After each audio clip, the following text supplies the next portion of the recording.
kepada sesuatu. Karena itu pagi hari ini tema kita, haleluya. Kalau begitu boleh dibantu ya, pakai tanda saja ya. Oke. Ya tanda. Begitu ya. Sama-sama kita baca 1, 2, 3. Freedom to give. Freedom to give. Bukan hanya merdeka dari sesuatu. Bukan hanya merdeka dari rasa malu, rasa bersalah. Tapi merdeka untuk melakukan sesuatu. To give. Rasul Paulus katakan yang mencuri, janganlah lagi mencuri katanya. Yang mencuri itu negatif Bapak Ibu Saudara sekalian. Tidak mencuri itu netral. Tetapi Rasul Paulus katakan yang mencuri janganlah lagi mencuri tetapi memberi. Kita bukan hanya ada dalam posisi negatif, tetapi kita melangkah bukan hanya di posisi netral. Tapi kita melangkah sampai kita kemudian merasakan freedom to give. Kebebasan untuk memberi. Dan Bapak Ibu Saudara sekalian, memberi bukan sekadar persoalan memasukkan uang ke dalam kotak kolekte. Memberi adalah masalah hati. Dan cara kita memberi menunjukkan siapa yang kita percayai. Apa yang kita cintai. Dan di mana kita menaruh rasa aman kita. Dan pagi hari ini di dalam khotbah ini Bapak Ibu Saudara sekalian, pertanyaan yang sebenarnya harus kita renungkan bukanlah berapa banyak yang saya berikan. Tetapi apakah hati saya memberi itu adalah buah dari apa yang ada di dalam hati, refleksi dari hati kita. Maka pertanyaannya, apakah hati saya sudah bebas, sudah merdeka, sudah rela untuk memberi? Dan ada satu bagian firman Tuhan Bapak Ibu Saudara sekalian yang melandasi renungan kita pagi hari ini. Dari surat 2 Korintus pasal yang ke-8 ayat 1 sampai dengan ayat ke-9, kita akan baca secara bergantian. Saya akan baca ayat 1 dan ayat ganjil, Bapak Ibu Saudara baca ayat 2 dan ayat genap, ayat 9 kita baca bersama-sama. 2 Korintus 8 ayat 1 sampai 9, demikianlah firman Tuhan. Saudara-saudara, kami hendak memberitahukan kepada kamu tentang kasih karunia yang dianugerahkan kepada jemaat-jemaat di Makedonia.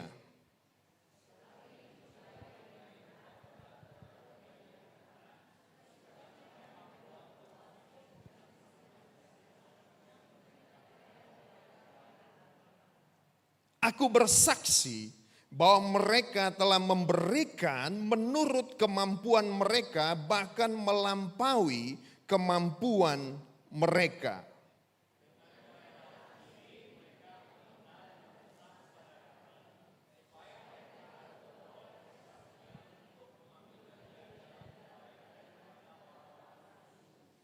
Mereka memberi lebih banyak daripada yang kami harapkan. Mereka memberikan diri mereka pertama-tama kepada Allah, kemudian oleh karena kehendak Allah juga kepada kami.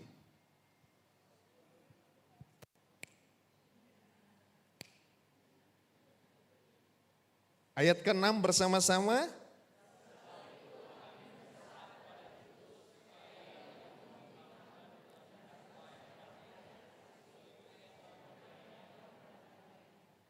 Maka sekarang sama seperti kamu kaya dalam segala sesuatu, dalam iman dan perkataan, dalam pengetahuan, dalam kesungguhan untuk membantu dan dalam kasihmu terhadap kami.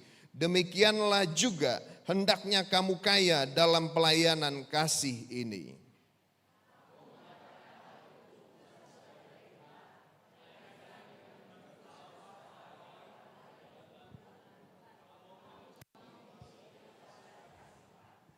Sama-sama, karena kamu telah mengenal kasih karunia Tuhan kita Yesus Kristus, bahwa Ia yang oleh karena kamu menjadi miskin, sekalipun Ia kaya, supaya kamu menjadi kaya oleh karena kemiskinannya. Bapak Ibu Saudara, berbahagialah mereka yang mendengar, merenungkan, melakukan, dan mempercayai firman Tuhan dalam hidupnya. Katakan amin. Saya jelaskan sedikit Bapak Ibu Saudara, agar kita memahami apa yang dikatakan oleh perikop ini. Dalam 2 Korintus pasal 8, Rasul Paulus itu menyoroti jemaat Korintus. Jemaat yang menjadi audiens daripada surat ini. Jadi Rasul Paulus tulis surat buat jemaat di Korintus. Kenapa Bapak Ibu Saudara sekalian? Tampaknya mereka belum menjalankan tanggung jawabnya. Jadi kalau dilihat dalam 1 Korintus 16 ayat 1 sampai 4, mereka punya komitmen untuk mempersembahkan, mengumpulkan persembahan bagi jemaat di Yerusalem. Jemaat induk. Dan itu tercatat dalam 1 Korintus 16 ayat 1 sampai 4. Di sana dinyatakan bahwa mereka berjanji mengumpulkan uang, menyisihkan setiap minggu, dan dia juga menyatakan bahwa pemberian itu akan dibawa ke jemaat di Yerusalem. Tapi kemudian mereka bukannya nggak melakukan, tetapi terlambat Bapak Ibu Saudara, nggak ngumpul-ngumpul dananya. Kenapa nggak ngumpul-ngumpul dananya? Karena kalau kita baca dalam surat 1 Korintus, ini jemaat kehidupannya diwarnai dengan perpecahan. Ada yang bilang aku kelompok Paulus, aku kelompok Kefas, aku kelompok Yesus, aku kelompok Petrus, pecah. Dan banyak permasalahan internal yang lain Bapak Ibu Saudara sekalian. Kenapa mereka belum memberi, mengumpulkan pemberian itu? Ada masalah dalam kehidupan rohani jemaat di Korintus.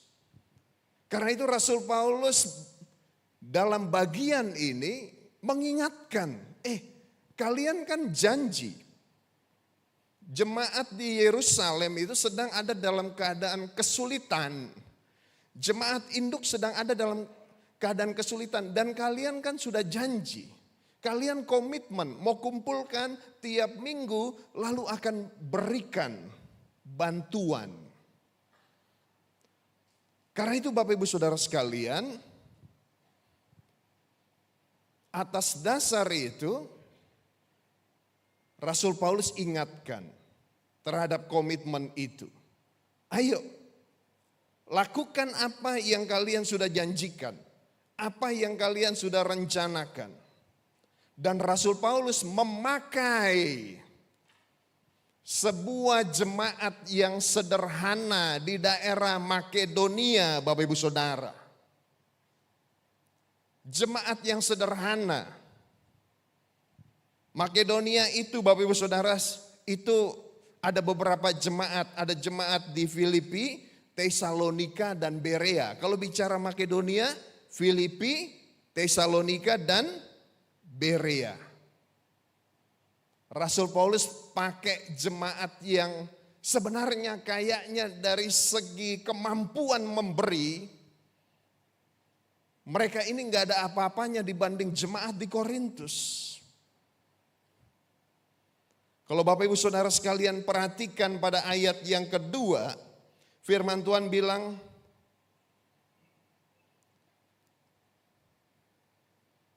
2 Korintus 8 ayat yang kedua firman Tuhan bilang,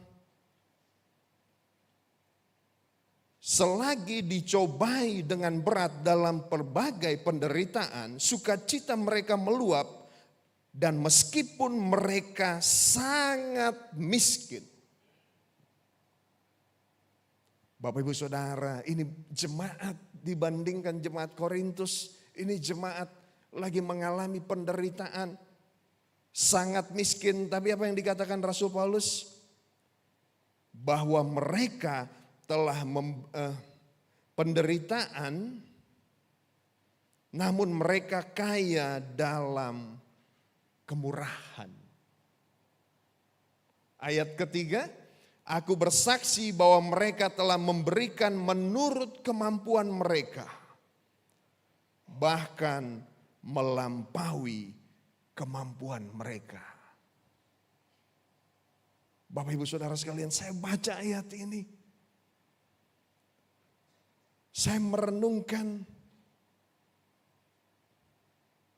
kenapa ya jemaat di Makedonia itu mengalami freedom to give. Dan ternyata Bapak Ibu Saudara sekalian bukan karena status sosial mereka.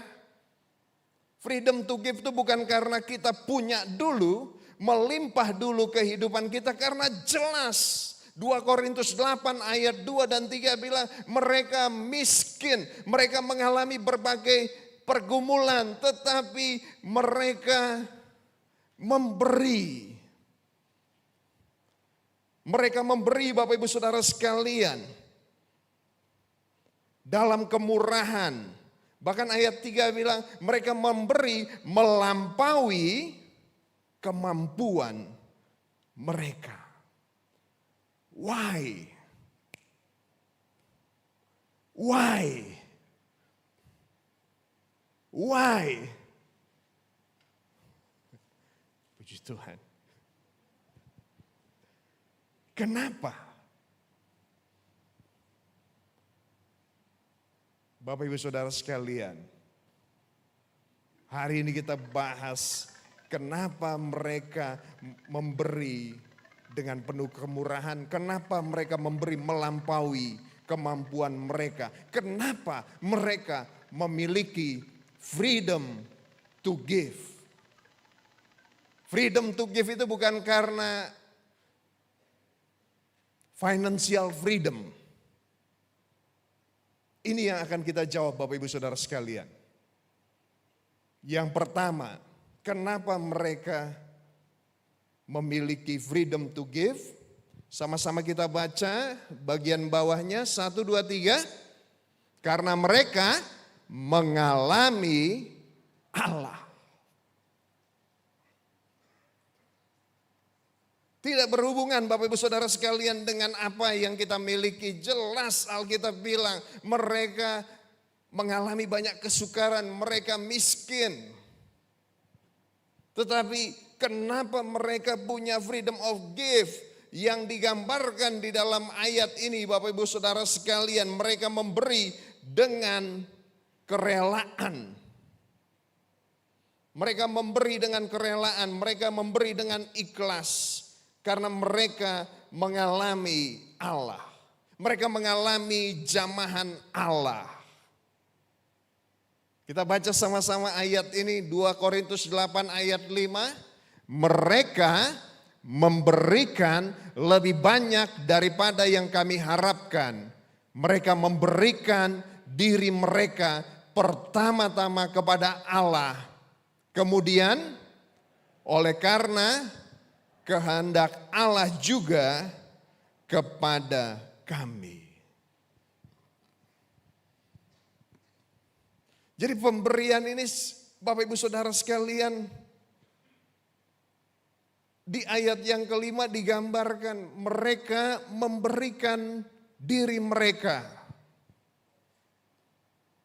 Coba balik dulu ke ayatnya. Balik ke ayatnya. Mereka memberikan diri mereka, Bapak Ibu Saudara sekalian. Mereka berkorban. Nah, yang harus kita sadari, memberi itu adalah tanda mengasihi Allah. Setuju? Amin. Bapak Ibu Saudara, memberi itu tanda mengasihi Allah.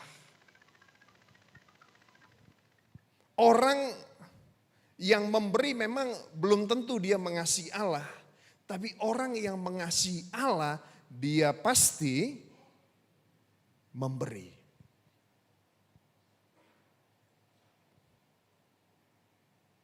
Karena apa Bapak Ibu Saudara sekalian? Kemurahan hati itu merupakan bukti. Merupakan sinyal atau tanda bahwa Allah sedang berkarya di dalam hati seseorang.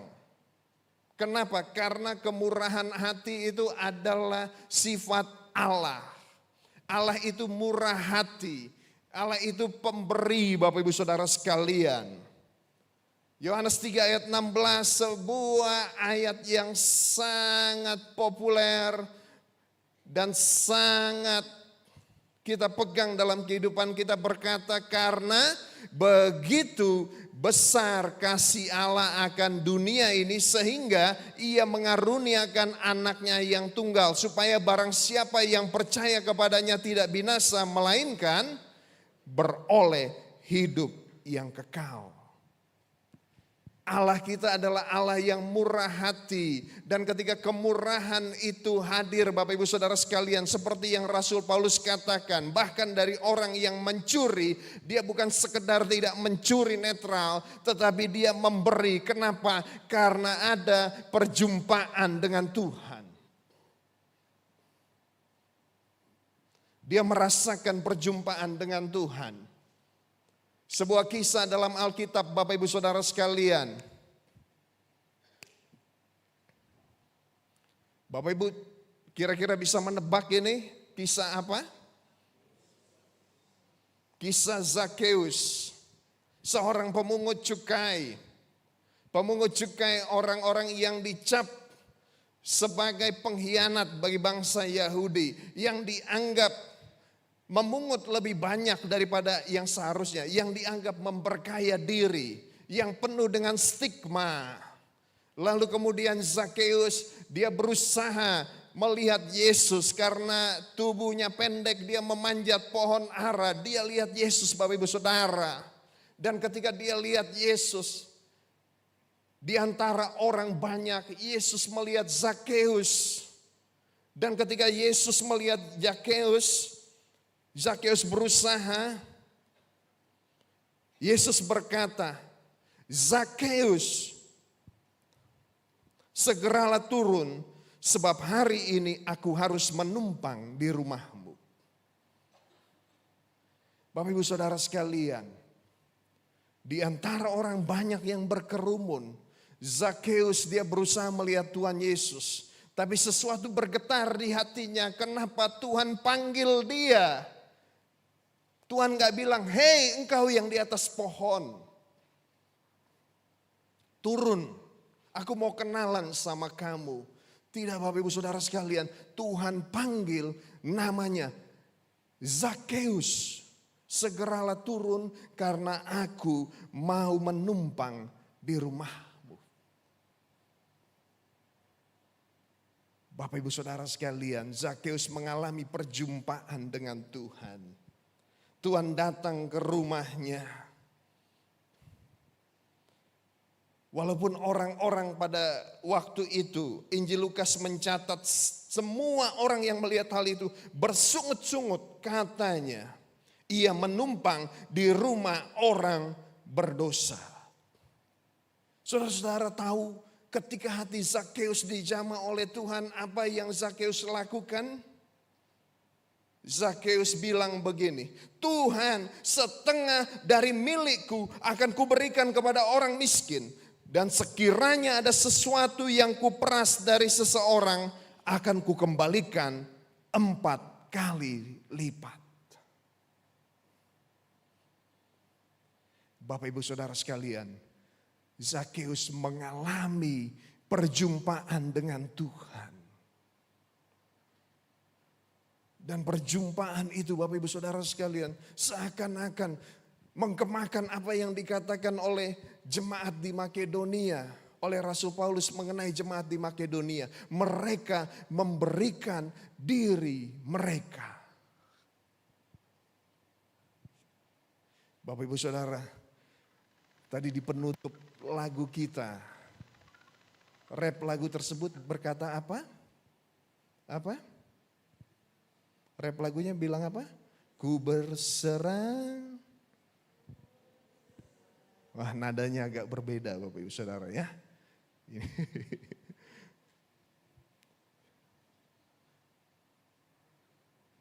Berserah kepada Tuhan. Menyerahkan diri, menyerahkan hidup. Karena ketika berjumpa dengan Tuhan, dalam hati kita berkata apa? Hidupku bukannya aku lagi, tapi Yesus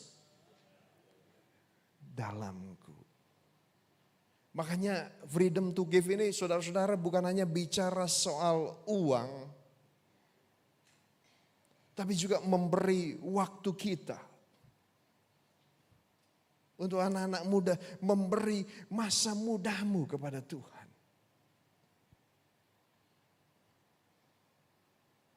Menyerahkan pilihan-pilihan hidupmu seturut dengan kehendak Tuhan. Bagaimana itu bisa terjadi?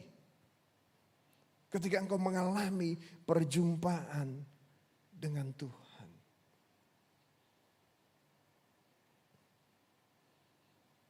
Di masa muda saya, dalam sebuah ibadah di gereja Bapak Ibu Saudara sekalian, ada pergumulan yang saya alami tapi hati saya dijamah oleh Tuhan. Lalu kemudian saya bilang sama Tuhan, Tuhan aku mau melayanimu seumur hidupku. Apa yang menggerakkan Bapak Ibu Saudara sekalian? Apa yang menggerakkan kita mengalami freedom to give. Dan bukan hanya sekedar give, tapi kita memberikan kehidupan kita kepada Tuhan. Apalagi yang lain. Yang menggerakkan karena kita berjumpa dengan Tuhan. Zakheus dia berjumpa dengan Tuhan. Dia bilang setengah hartaku. Dan kalau ada orang yang kepadanya aku olah, ya kalau bahasa anak sekarang, ku ganti 4 kali lipat.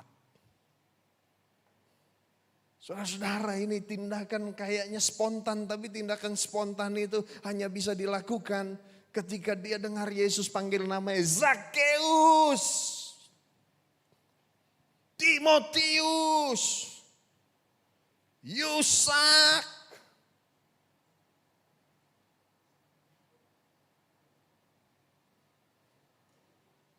Ini absen di kelas ya Bapak Ibu Saudara.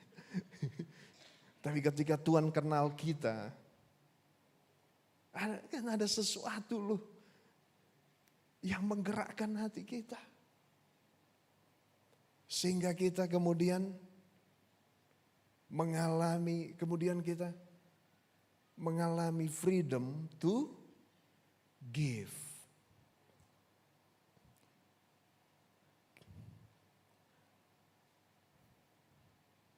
Bapak Ibu Saudara sekalian, jemaat di Makedonia ini merasakan. Ini persembahan kan akan diserahkan kepada jemaat induk ya di Yerusalem. Mereka merasakan juga bagaimana jemaat di Yerusalem itu dulu menjadi pusat dari kegerakan penyebaran Injil, dan melalui kegerakan inilah mereka bisa mengenal Yesus. Jadi mereka menyadari Bapak Ibu Saudara sekalian. Mereka kemudian bukan hanya memberi persembahan, tapi mereka memberikan diri mereka. Yang kedua Bapak Ibu Saudara sekalian. Sudah keluar ya. Puji Tuhan ya, sudah langsung di-spill. Sama-sama kita baca. 1, 2, 3. Menyadari kemurahan Allah. Mengapa jemaat Makedonia, Bapak Ibu Saudara sekalian, mereka bisa melakukan freedom to give? Karena mereka menyadari kemurahan Allah. Sama-sama kita katakan 1, 2, 3. Menyadari kemurahan Allah. Banyak orang Bapak Ibu Saudara sekalian, kalau secara mata manusia mereka diberkati. Mereka dicukupkan. Tetapi orang yang bisa memiliki freedom to give adalah mereka menyadari kemurahan Allah dalam hidup mereka. 2 Korintus 8 ayat 1 dan 2 berkata begini Bapak Ibu Saudara. Kita baca sama-sama 1, 2, 3. Saudara-saudara, kami hendak memberitahukan kepada kamu tentang kasih karunia yang dianugerahkan kepada jemaat-jemaat di Makedonia. Selagi dicobai dengan berat dalam pelbagai penderitaan, sukacita mereka meluap, dan meskipun mereka sangat miskin, namun mereka kaya dalam kemurahan. 3 kali dalam satu perikop ini kata kasih karunia muncul, karis Bapak Ibu Saudara. Di ayat yang pertama, Rasul Paulus mau beritahukan kepada jemaat di Korintus, lihat itu jemaat di Makedonia. Mereka dianugerahkan kasih karunia. Mereka dikaruniakan kasih karunia. Walaupun mereka mengalami keadaan yang berat. Kasih karunia Bapak Ibu Saudara sekalian, karis adalah sesuatu yang diberikan bukan karena kita layak menerima. Kita enggak layak. Bukan karena saudara berprestasi, saudara diganjar ranking 1. Gambarannya saudara nakal tapi saudara diberi hadiah. Enggak masuk akal.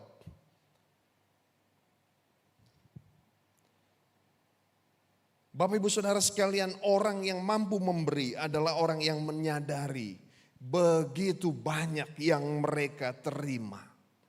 Atau mereka sadar, wah ini yang mereka terima ini, wah sesuatu yang berharga sekali. Sehingga apa yang mereka berikan sebenarnya gak sebanding dengan apa yang telah mereka terima. Walaupun jemaat Makedonia mereka sedang mengalami 2 keadaan yang berat. Pertama, mereka mengalami penderitaan. Kedua, mereka sebenarnya hidup dalam 2 Korintus 8 dikatakan dalam keadaan bukan hanya miskin, sangat miskin. Pertanyaannya bagaimana orang yang sangat miskin kemudian diberikan sebuah paradoks namun kaya dalam kemurahan.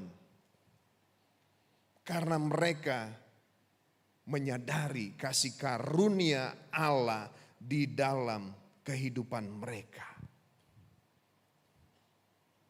Mereka sadar Bapak Ibu Saudara sekalian, kasih karunia Allah itu berlimpah-limpah.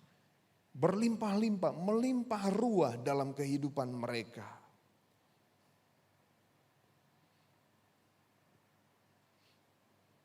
Jangan-jangan Bapak Ibu Saudara sekalian, kita tidak memiliki freedom to give bukan karena kita nggak punya sesuatu untuk diberikan. Tapi kita nggak menyadari begitu luar biasanya yang Tuhan berikan dalam hidup kita. Amin. Amin. Bolehkah Bapak Ibu Saudara dengan lembut saja colek kanan kirimu dan bilang sadar oi.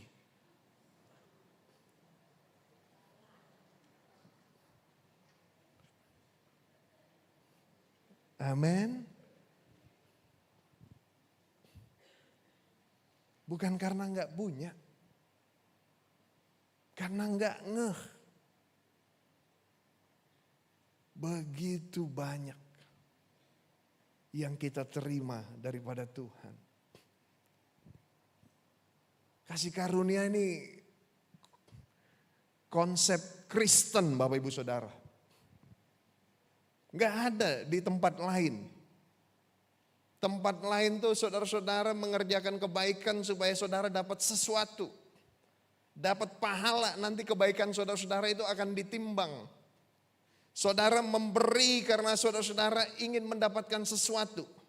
Tapi konsep kasih karunia adalah kita memberi karena kita dapat sesuatu yang besar dari Tuhan. Yang membuat kita kayaknya nggak mungkin kalau kita nggak memberi Bapak Ibu Saudara. Saya kasih sebuah cerita supaya Bapak Ibu Saudara sekalian bisa menangkap ya.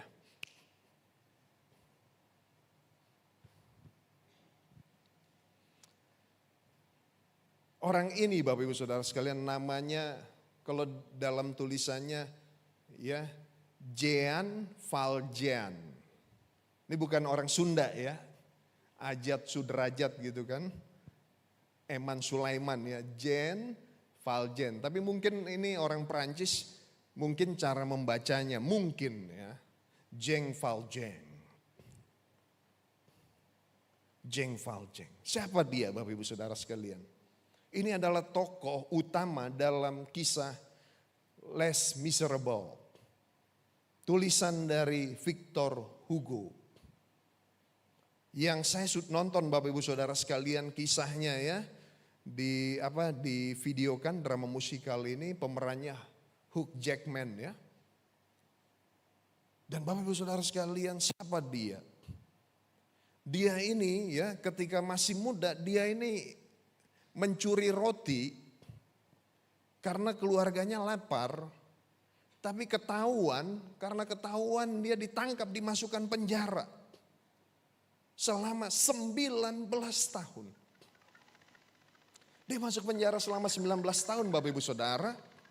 Di penjara orang yang tadinya sebenarnya dia mencuri untuk kebutuhan kemudian dibentuk oleh suasana penjara yang keras. Dia menjadi orang yang keras. Dia bertemu dengan orang-orang yang keras sehingga dia harus tetap survive. Dia menjadi keras.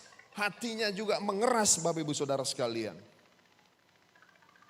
Pada akhirnya 19 tahun dia menjalani hukuman hanya karena mencuri roti.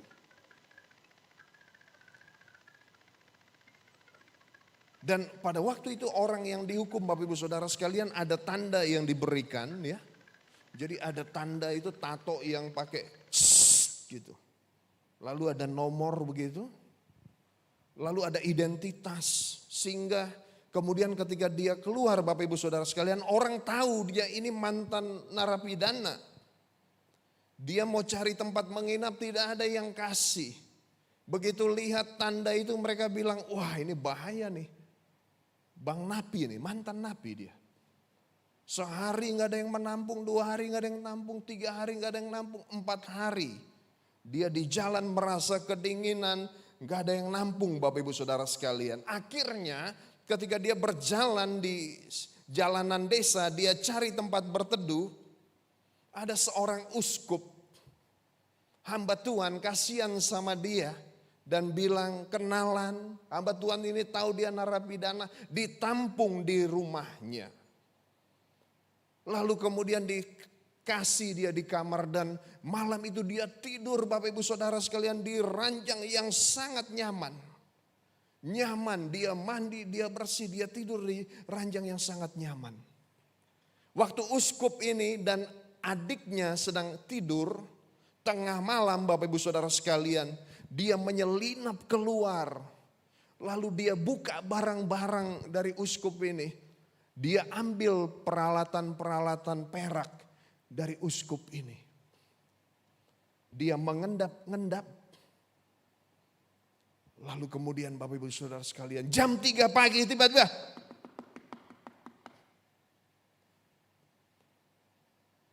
Uskup ini dibangunkan Dia buka pintu, ngek, dia lihat ini Jane Valjean babak belur.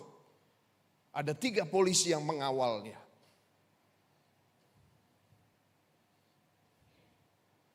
Seret ini Jane Valjean. Dia ditangkap melarikan diri dengan barang-barang perak. Dan hukuman bagi dia adalah penjara seumur hidup. Dibawa ke muka uskup ini. Ternyata Bapak Ibu Saudara sekalian ketika dilihat Jane Valjean, uskupnya agak kaget gitu, tapi dia bisa poker face ya. Dia tahan ekspresinya. Lalu dia tepuk pundaknya Jane Valjean. Sebelum ngomong ini ya, polisi dia tepuk pundaknya dan bilang, "Kemana saja kamu? Aku senang sekali melihat kamu. Kamu lupa ya." Dia ambil Bapak Ibu Saudara sekalian perangkat perak untuk menaruh lilin. Lalu dia bilang, "Kamu lupa ya, ini kan juga aku kasih buat kamu. Ini terbuat dari perak sama dengan yang lain. Harganya 200 franc. Kamu lupa ya bawa ini." Jane Valjean yang sudah babak belur, matanya terbelalak Bapak Ibu Saudara sekalian.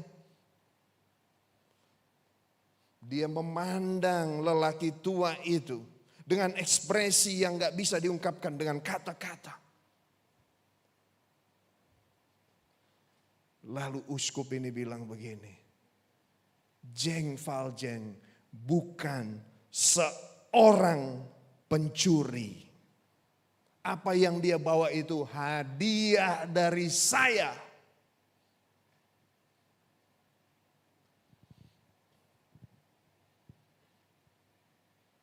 Polisi akhirnya pergi Bapak Ibu Saudara sekalian. Jane Valjean terdiam. Tapi uskup mengatakan, "Ambil ini." Lalu satu kalimat dari uskup, "Jangan lupa, jangan pernah lupa. Kamu sudah berjanji untuk menggunakan uang itu untuk menjadikan dirimu orang jujur." Bapak Ibu Saudara,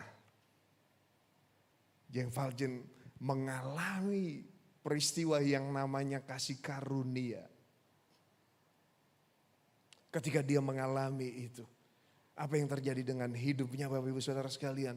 Kemudian hidupnya diwarnai dengan memberi. Pay it forward. Dia memberi, dia memberi, dia memberi kepada orang lain, dia memberi, dia jadi berkat di mana dia berada. Kenapa? Karena ada satu peristiwa yang menggelisahkan hatinya.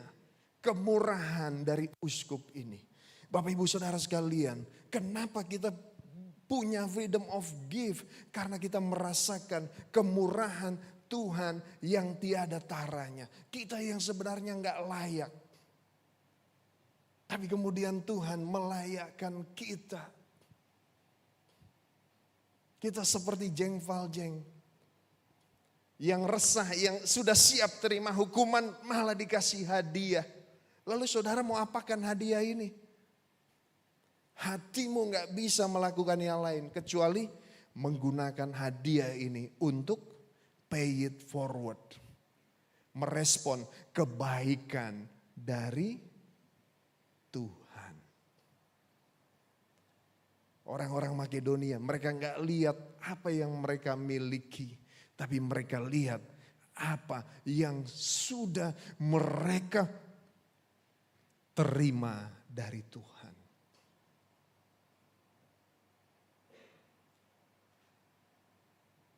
Mengapa kita memiliki freedom to give? Belajar dari jemaat di Makedonia. Karena mereka menyadari kemurahan Allah dalam hidupnya. Dan yang terakhir Bapak Ibu Saudara sekalian, mengapa kita memiliki freedom to give? Sama-sama kita baca, kalau ini agak keras ya Bapak Ibu ya membacanya ya. 1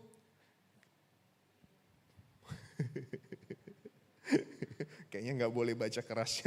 Oke, bacanya agak keras ya. Sebelum nanti diganti slide-nya. 1, 2, 3. Meyakini pemeliharaan Allah. Freedom to give. Kenapa? Karena kita meyakini hidup kita dipelihara oleh Allah. Amin. Colek kanan kirimu dan bilang hidupmu dipelihara oleh Allah. Amin.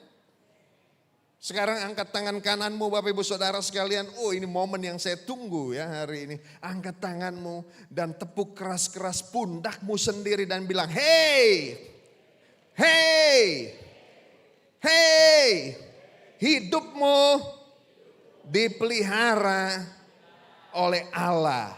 Anggukkan kepalamu bilang, amin. Terus kalau udah dipelihara buat apa? Bukan untuk dirimu Bapak Ibu Saudara sekalian. Tetapi untuk menjadikanmu memiliki freedom to give. Bukan untuk dirimu.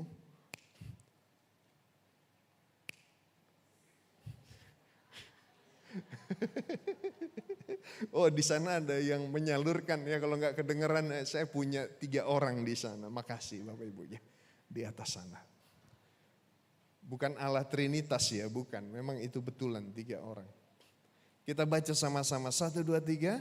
Dan Allah sanggup melimpahkan segala kasih karunia kepada kamu, supaya kamu senantiasa berkecukupan di dalam segala sesuatu dan malah berkelebihan di dalam pelbagai kebajikan.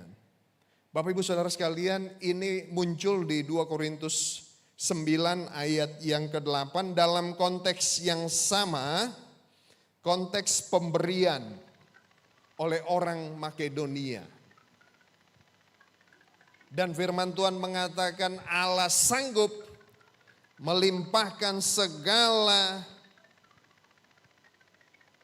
kasih karunia kepada kamu supaya kamu gitu. Supaya kamu. Itu bukan untuk dirimu sendiri Bapak Ibu Saudara sekalian. Memang supaya kamu senantiasa berkecukupan dalam segala sesuatu dan malah berkelebihan di dalam pelbagai kebajikan.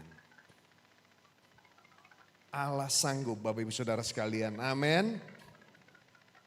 Ketika kita freedom to give, sebenarnya kita mempercayai bahwa Allah memelihara kehidupan kita. Kita sadar bahwa Allah adalah sumber berkat. Karena memberi adalah memang tindakan kasih, tapi memberi juga adalah tindakan iman. Freedom to give, tindakan iman. Kita seperti meletakkan keterikatan kita kepada Allah. Bukan kepada materi yang kita miliki. Apa sih yang menghalangi kita untuk memberi?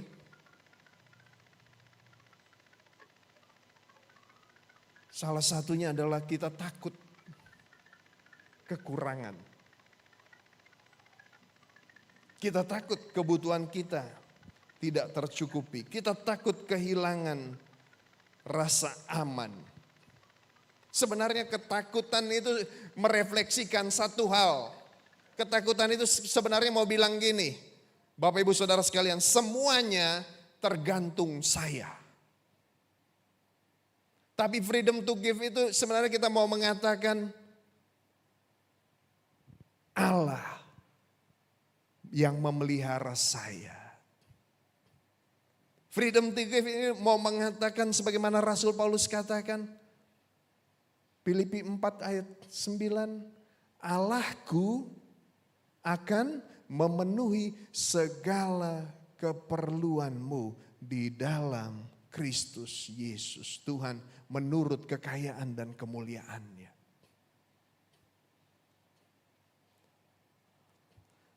Ayat ini menyatakan Allah sanggup memelihara dan mencukupkan kita. Masa sih Tuhan yang mendorong kita untuk memberi, Tuhan yang bilang lebih berbahagia memberi daripada menerima, lalu Tuhan tidak memberikan kepada kita kapasitas untuk melakukan firman Tuhan tersebut?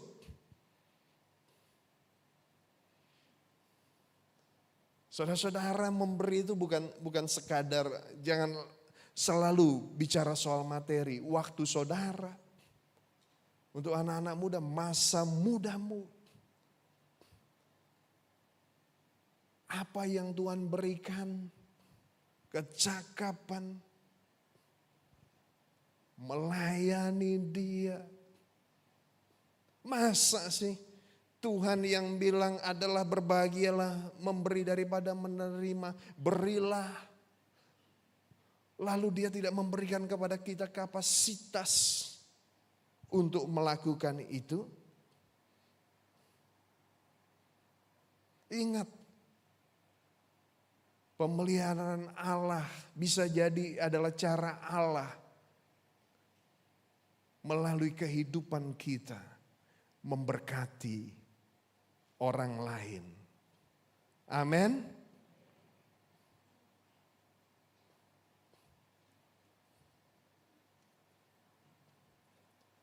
Bapak Ibu Saudara, boleh angkat tangannya sekarang.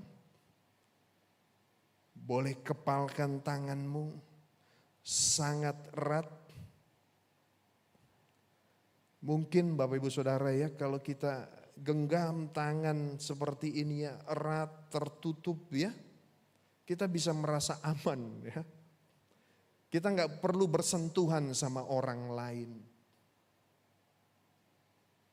Tetapi Bapak Ibu Saudara sekalian, tangan yang tertutup juga berarti kita nggak bisa menerima sesuatu.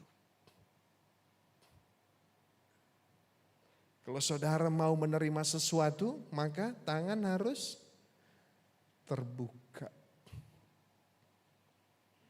Kalau saudara mau menerima sesuatu yang Tuhan percayakan, sesuatu dari Tuhan, engkau harus membuka tanganmu.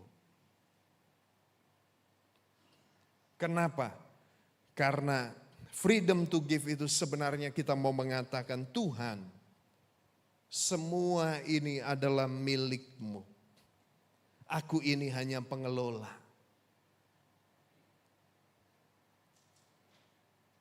Semua adalah milik Tuhan. Karena itu Bapak Ibu Saudara sekalian, kembali ke lagu pujian yang tadi ya. Kenapa kita memberi? Dan kata yang dipakai adalah, bagaimana nadanya tadi? Ku berserah, ku tahu Tuhan baik bagiku. Betul ya? Atau ada lirik sebelumnya? Sama-sama kita katakan, ku berserah,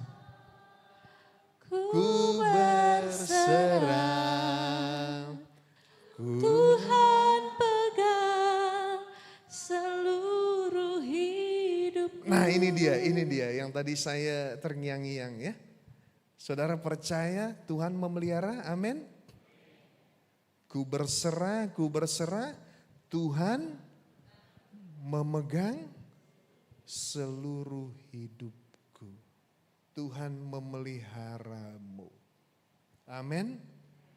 Dan Tuhan yang memeliharamu ini tidak menginginkan, tidak memaksudkan engkau hanya menyimpan untuk dirimu sendiri. Amin. Tapi ada freedom to give. Kenapa? Karena ku tahu Tuhan baik bagiku. Cuma sampai situ? No. Tunjuk kanan kiri bilang, ku tahu Tuhan baik bagimu. Lihat semuanya, ku tahu Tuhan baik bagi kita. Coba kita ulang dari awal ya. Ku ku berserah, ku berserah. Tuhan pegang Seluruh hidupku, ku berserah, ku berserah. Ku tahu Tuhan baik bagiku. Ku tahu Tuhan baik bagimu. Ku tahu Tuhan baik bagimu. Ku tahu Tuhan baik bagi kita. Ku tahu Tuhan baik bagi kita. Haleluya.